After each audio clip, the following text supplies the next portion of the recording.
merantai sesuatu. Tapi dia lagi lihat apa ya? Teman-teman ada yang tahu?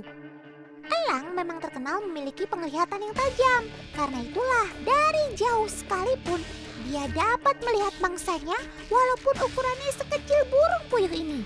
Apa? Burung puyuh? Sob, kamu sedang menjadi incaran si elang. Ayo segera melarikan diri. Tapi sepertinya sudah tidak ada waktu lagi, teman. Gerakan elang yang cepat ditambah cakarnya yang kuat membuat elang dapat dengan mudah menangkap mangsanya. Tuh kan, hanya dalam waktu sekejap si burung puyuh langsung disergap tanpa ampun. Yang sabar ya sob, inilah yang dinamakan rantai makanan.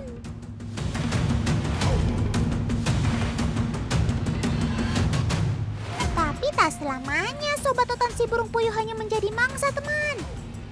Tapi ia juga bisa loh menjadi primadona. Loh, kalian gak percaya nih? Wih, meriah banget. Lagi ada hajatan apa gimana nih? Walah dalah, ternyata lagi ada kontes burung. Tapi kok bisa ya burung kecil begini suaranya nyaring? Suasana semakin meriah, teman. Apakah yang akan terjadi selanjutnya, pemirsa?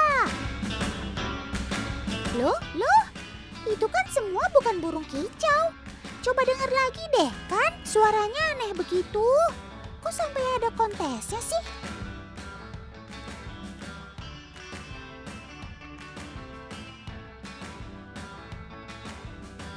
Nah, itulah yang menjadi ciri khas masyarakat dari Bumi Mataram, teman. Berbeda dengan daerah lainnya. Suara burung yang pas-pasan itu malah jadi primadona di sini. Masyarakat Sasak biasa menyebutnya burung kecepret. Coba aja deh dengerin suaranya. Cepret, kecepret.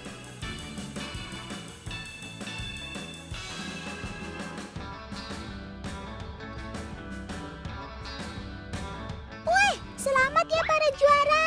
Kalian otonobatkan sebagai duta kecepret. Teman, di balik itu semua ada mitos yang beredar di masyarakat terkait suara dari burung puyuh. Suaranya yang tidak merdu sering dijadikan sebagai sebuah pertanda akan datangnya sebuah bencana.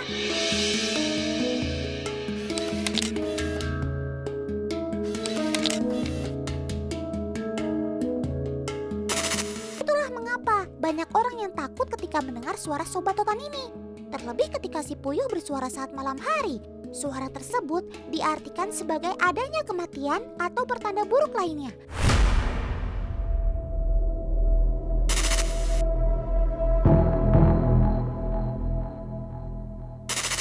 Tapi tenang, ini cuma mitos saja ya teman. Buktinya di Lombok suara mereka jadi primadona. Betul apa betul nih?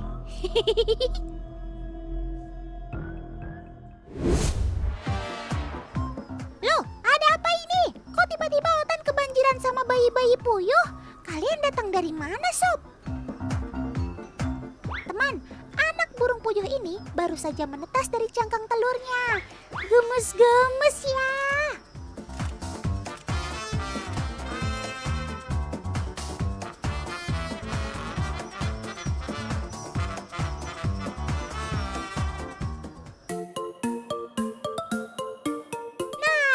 Mama ini sedang mensortir anakan burung puyuh. Hal pertama yang dipisahkan adalah jenis kelaminnya. Anakan burung puyuh ini juga disebut sebagai final stock. Jadi jenis kelaminnya sudah bisa ditentukan semenjak mereka menetas. Jika berwarna kecoklatan pasti betina. Bila kehitaman sudah tentu si jantan. BTW, ikut Otan yuk dari proses awal penetasannya seperti apa. Kuy, berangkat! Telur puyuh dipilih dan disusun di rak penetasan seperti ini. Nggak sembarang telur yang dipilih loh, hanya telur yang cukup ukurannya saja yang ditetaskan. Rata-rata telur memiliki berat 10 hingga 13 gram. Kalau masalah memilih telur yang berat sih, mama-mama ini jagonya.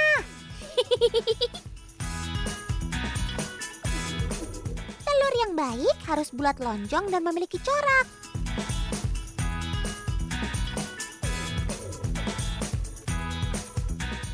Selanjutnya telur akan diirami. Eits, tapi bukan sama induknya ya. Lihat saja tuh, banyak banget. Telur puyuh akan ditetaskan dalam mesin pengeraman yang dihangatkan dalam suhu 37 derajat Celcius.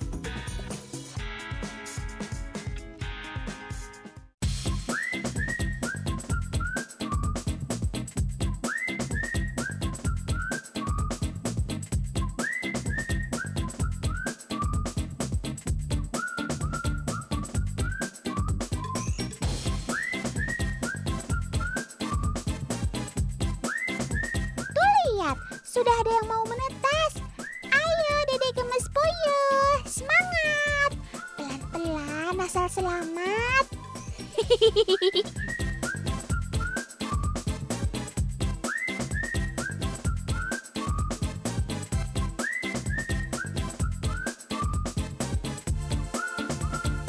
Nah, jadi seperti inilah proses penjalanan si puyuh dari mulai telur hingga menetas, teman.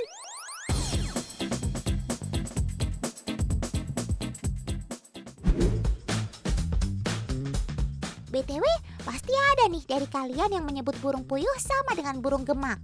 Padahal itu adalah dua jenis burung yang berbeda loh.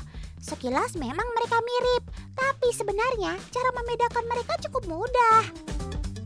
Pertama kita lihat saja dari kakinya. Puyuh memiliki jari 4, sedangkan gemak hanya 3.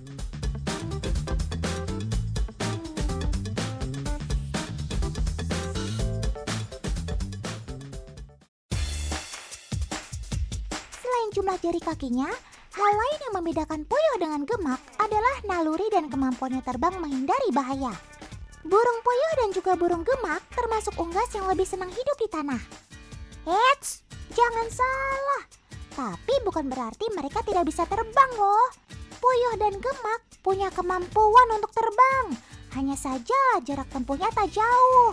Kira-kira siapa di antara keduanya yang kemampuan terbangnya lebih baik ya? Nah, untuk membuktikannya, sekarang sudah ada agen Otan Kawijil yang akan bantu Otan. Ayo Kak, kita mulai. Tuh.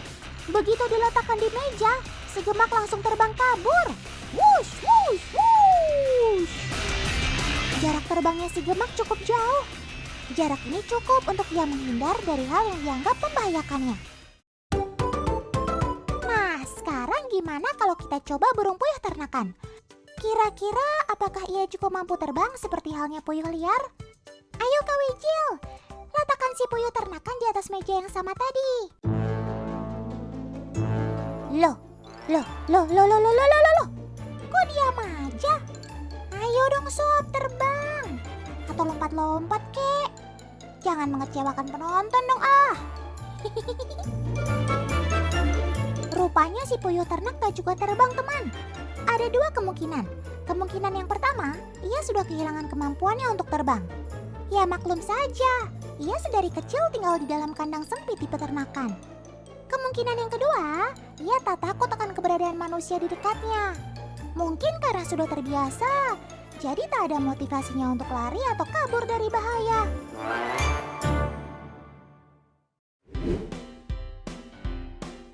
Telur puyuh gak hanya nikmat sebagai hidangan loh teman. Tuh lihat, kulit telur puyuh juga bisa dijadikan kerajinan unik sebagai pot atau vas bunga seperti ini. Cara membuatnya gak terlalu sulit kok.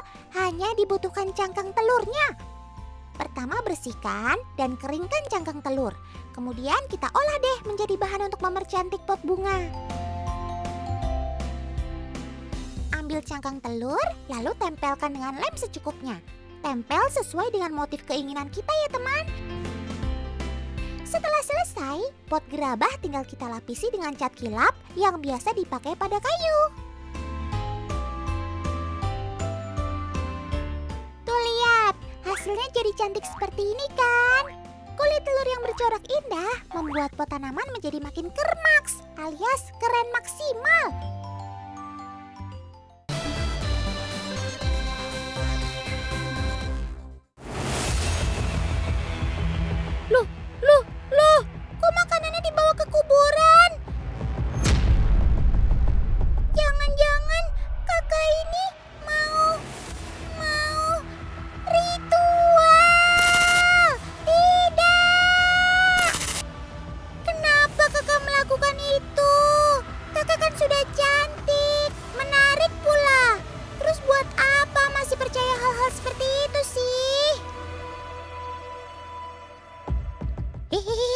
Kok banyak sobat otan di kuburan?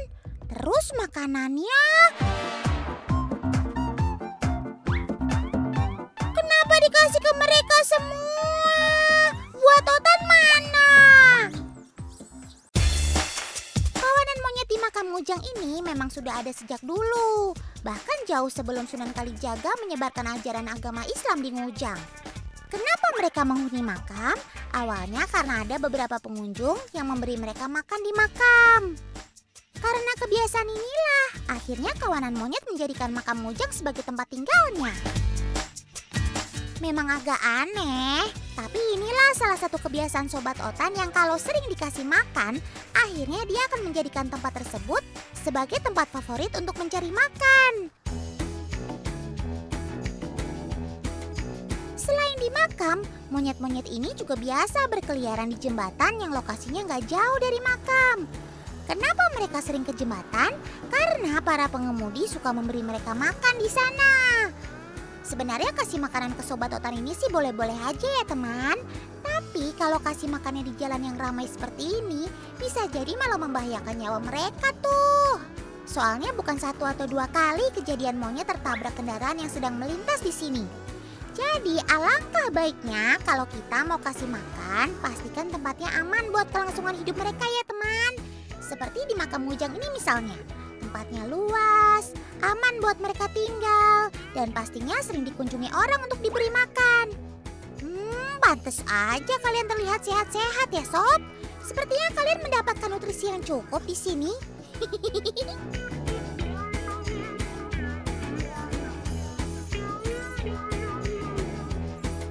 Sebentar. Sepertinya ada yang aneh. Kenapa mereka pada kumpul di sini ya? Ini kan bukan habitat asli mereka. Sepertinya detektif Otan harus beraksi nih.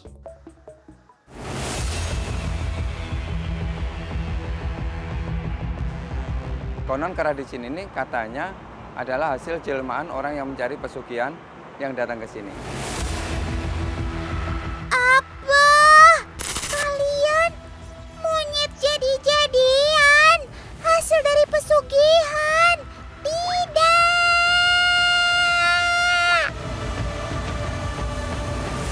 Sulit dipercaya. Kelihatannya kalian sama seperti monyet lainnya. Tapi ternyata... Sebentar. Sepertinya ucapan Mbah Ribut tadi belum selesai deh. Paman editor, tolong diulang dong. Konon Karadicin ini katanya adalah hasil jelmaan orang yang mencari pesugihan yang datang ke sini. Ini sering saya garis bawahi. Kalau orang mati jadi kera, kalau kera sini mati jadi apa? Karena yang jelas kera di sini ini bukan kera goib.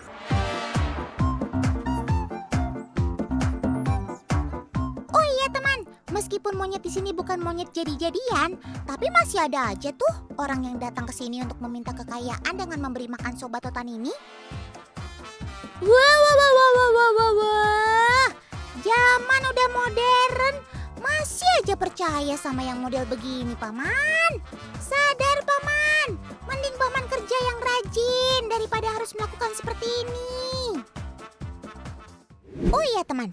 Banyak yang bilang monyet di sini itu suka hilang tiba-tiba, sehingga suka dikait-kaitkan dengan hal mistis. Katanya, kalau mereka semua tidak ada di sini, berarti sesuatu yang buruk akan terjadi. Tidak!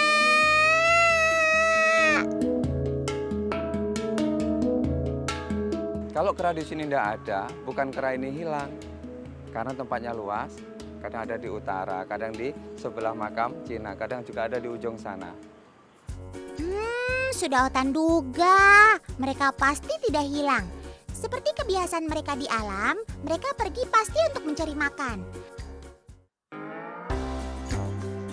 Ngomongin soal sobat otan yang satu ini, selain memiliki tingkah laku yang menggemaskan, mereka juga dikenal sebagai hewan yang banyak akal ya teman. Nah, sepertinya Otan ada ide.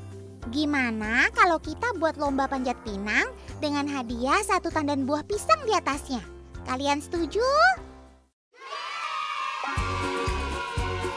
Tapi karena nggak ada pohon pinang, jadi kita ganti dengan pohon bambu seperti ini saja ya.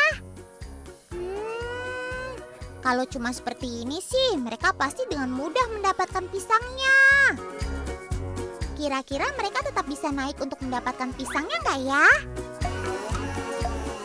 Sepertinya semua sudah siap nih. Langsung saja, Markicot, mari kita coba. Terlihat para peserta panjat bambu sudah mulai berdatangan.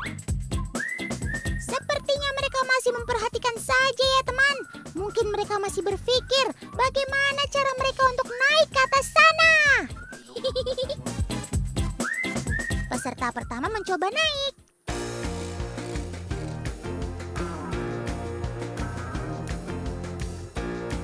Dan gagal. Coba lagi ya sob. Otan yakin kalian pasti menemukan cara terbaik untuk naik ke atas sana. Nah. Karena batang bambunya licin, terlihat ada beberapa monyet yang sedang melumuri tangannya dengan pasir. Apakah cara mereka ini dapat berhasil? Mari kita lihat.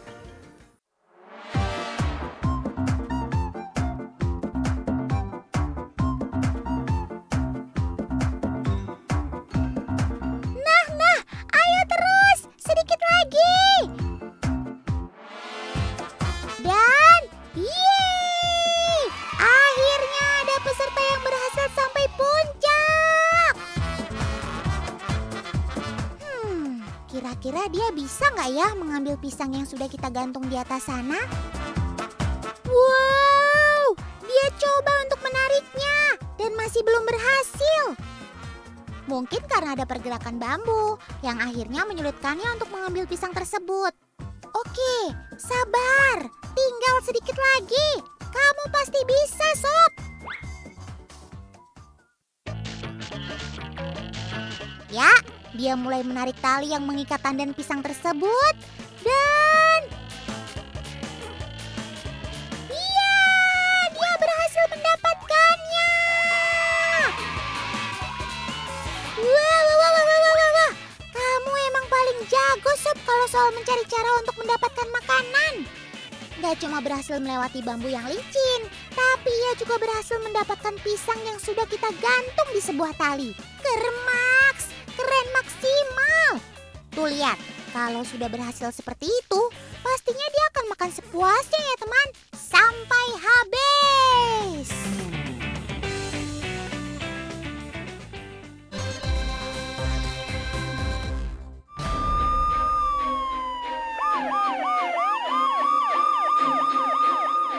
Waduh, ada sirine pemadam kebakaran nih. Sepertinya ada yang sedang butuh pertolongan. Ayo semuanya minggir. Dahulukan mobil damkar lewat. BTW, ada kebakaran di mana, Paman? Otan siap sedia kok untuk selalu membantu. Lapor, selang sudah siap terpasang. Air juga sudah siap ditembakkan untuk melumpuhkan si jago merah. Sebentar deh, ini di mana sumber apinya ya, Paman? Gak mungkin dong airnya cuma buat dipakai siram tanaman. Ini Otan yang salah info atau gimana ya? Kok jadi bingung sendiri?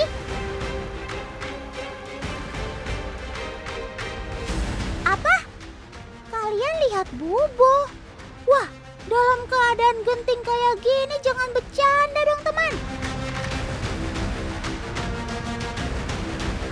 Walah dalah, Otan baru paham sekarang. Ternyata sekarang tim pemadam kebakaran Kota Pare sedang tidak bertugas memadamkan api teman. Tapi paman-paman ini sedang membantu Otan dan tim untuk membantu simulasi hujan. Maaf ya sudah membuat kalian panik teman. Gimana? Seru ya melihat di balik layar dalam proses uji coba? Cakep! Burung hantu jenis Bubo sumatranus yang sedang bertengger di sana akan terbang melewati hujan buatan ini. Nggak pakai lama, langsung aja kita cekidot sob. Semua standby, air sudah menyala, Bubo sudah bersiap. Ayo paman, saatnya melepaskan sobat Otan sekarang. Wush!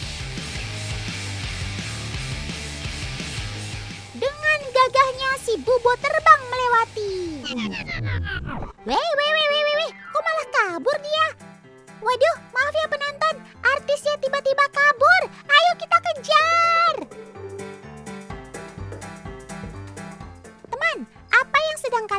mengerikan ini memang real terjadi pada tim liputan Siotan. Semua hal bisa saja terjadi, termasuk artisnya yang kabur atau ngambek.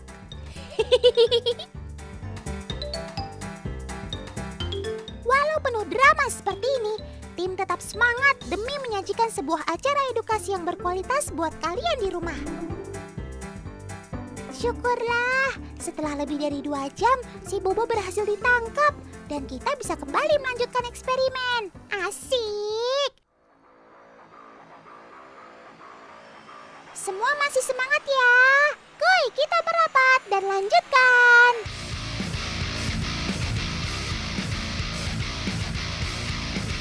Wih, keren maksimal. Kali ini si Bobo berhasil melewati air dengan sukses. Paman editor, coba kasih gerakan lambatnya ya. Meski dilihat dari arah terbangnya, Bobo tetap berusaha menghindari dari celahnya air. Kejadian Sobat Totan yang kabur tadi menunjukkan sejatinya Bobo lebih memilih bersembunyi ketika sedang hujan. Tapi bukan berarti mereka tidak bisa terbang dalam kondisi hujan ya teman. Kepakan Sobat Totan ini tetap stabil dan bisa mendarat dengan sempurna. Sekarang kita cek kondisi Bobo si Burhan dulu yuk. Bulu di sekitar kepala cenderung basah kuyup.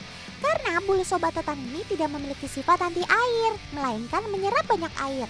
Itulah sebabnya ia lebih memilih bersembunyi ketika sedang hujan. Tapi Otan salut sama kamu Sob. Walau badan kamu basah kuyup, tapi tetap bisa terbang dengan baik. 2 jempol deh buat kamu dan tim yang bertugas. Tetap semangat ya.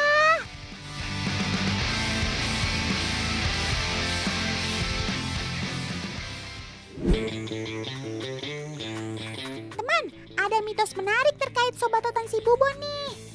Tak seperti saudaranya, burung hantu pada umumnya selalu dikaitkan dengan mistis kematian.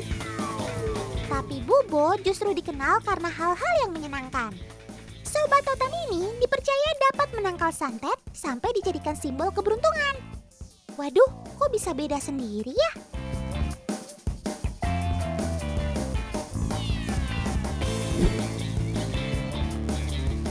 Teman, Sobat Totan si Bobo ternyata juga predator handal dalam memangsa buruannya. Tapi kalau mangsanya mainan, kira-kira dia bakal tertipu nggak ya? Mari kita coba. Agen Otan kali ini sudah memegang anak ayam mainan sambil digoyang-goyang. Apakah Sobat Totan ini akan mendekat pada buruannya?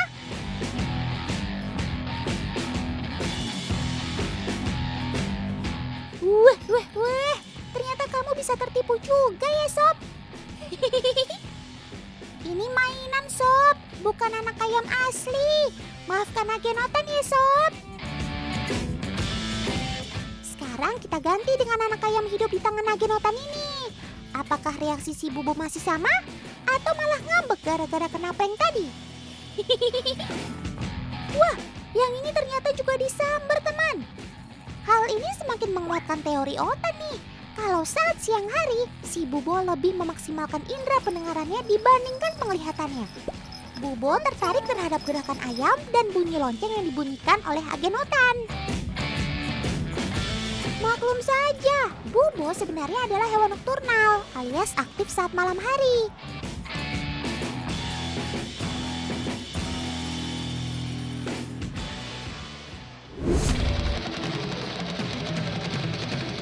Waduh, rumah siapa tuh yang mau digusur? Memang ada masalah apa? Awas, hati-hati! Syukurlah masih bisa tertahan. Kalau enggak, sudah ambiar-mabiar deh rumahnya.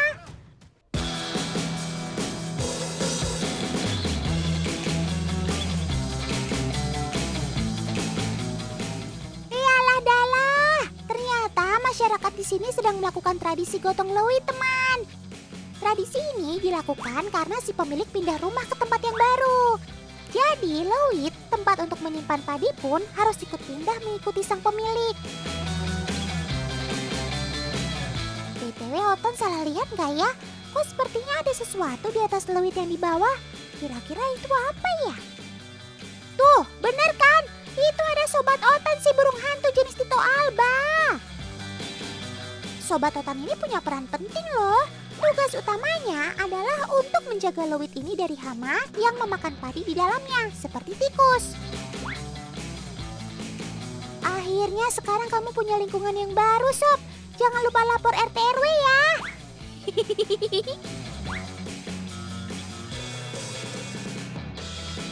Tito Alba termasuk hewan yang pandai beradaptasi, teman. Jadi pemilik lewit tidak perlu khawatir jika padinya nanti akan kecolongan oleh hama.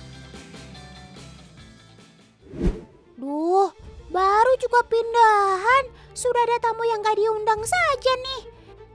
Tuh kan, udah dibilangin. Gak percaya sih.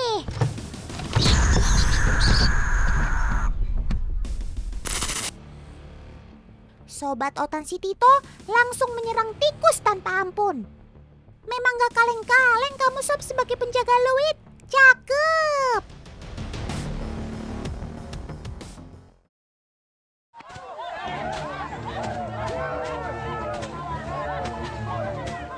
Loh, ini ada apa lagi ramai-ramai? Bukannya acaranya sudah selesai ya? Nah, kalau yang ini namanya gerobioan tikus. Jadi siapapun nanti yang dapat tikus langsung dikasih ke Tito Alba sebagai santapan, teman. Wih, banyak juga nih dapat tikusnya. Warga memang gak ada lawan deh.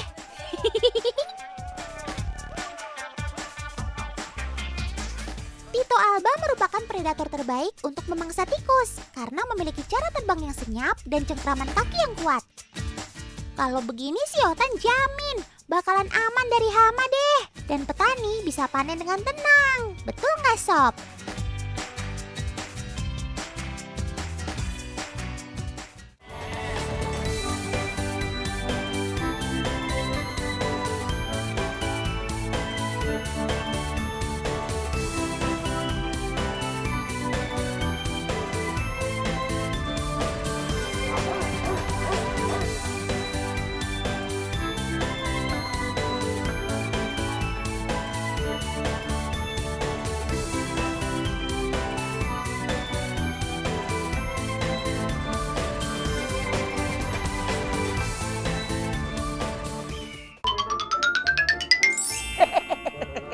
Dosa. Emas saya udah banyak, mau ditaruh di mana? Mas Kuriti nggak ngeliat. Emang situ nggak takut dosa? Jadi pengen minum, ntar batal puasa saya. Takut dosa? Wah, iya. Emang nggak takut dosa? Ayo dah. Ih, malah amat sih abang. Orang kaya suruh bawa gerobak. Ciao. Takut Dosa setiap Sabtu dan Minggu selama Ramadan di Trans 7.